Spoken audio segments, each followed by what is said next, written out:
There's so many things about Houston that make it ripe for human trafficking. I attend an international port, 2 international airports. I wanted a Second Cup to be a place where people could just come for a good cup of coffee and learn about the issue of human trafficking. We are a coffee shop. All of the profits that come in and out of here are always constantly going back into the mission. When's the last time you heard of a company putting purpose over profit? At A Second Cup in Houston, Texas, it's about more than just coffee.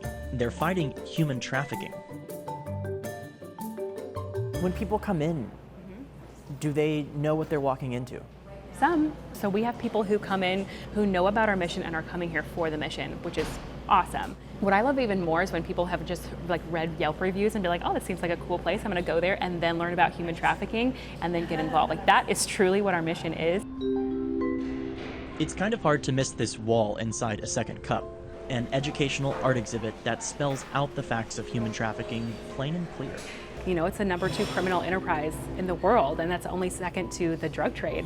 And it's rapidly increasing for a variety of reasons. Erica Raggett opened A Second Cup in October of 2015. She admittedly didn't know if it would work, combining coffee and the topic of human trafficking.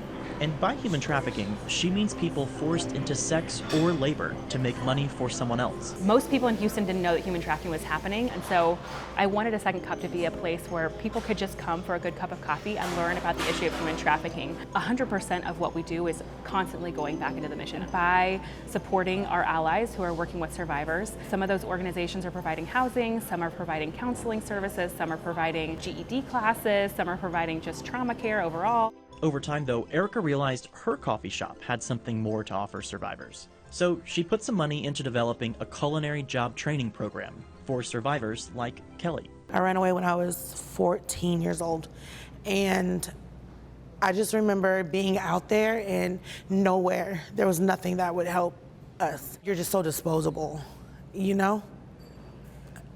And how what you look like is more important than who you are. It's a hard thing to deal with.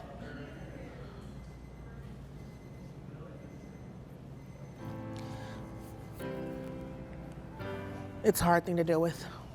Kelly's now graduated from the program. She has a job and hopes to open a soup kitchen for runaway teens. God kept me here for a reason, and it would be such a dishonor to everyone who has not made it, like my friends who did not make it, and other women who are going through it, not to share my story, because I know so many people that still feel helpless and lost and feel like they're not important.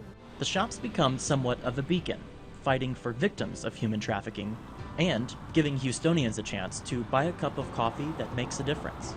So we are going to be making one of our specialties, and it's called Duke of York. And what's in Duke of York is our house-made peppermint syrup and our house-made chocolate syrup. We want to ensure that the work that we're doing here in Houston is not exacerbating the problem somewhere else. So we make sure that our coffee, our chocolate, our sugar, some of the 3 primary products that are made by slave labor are all ethically sourced, that we know their supply chain. I think it's hugely important for organizations to be thinking like this. What's next is I will pull the shot of espresso. The perfect temperature for steamed milk is anything from 160 to 175.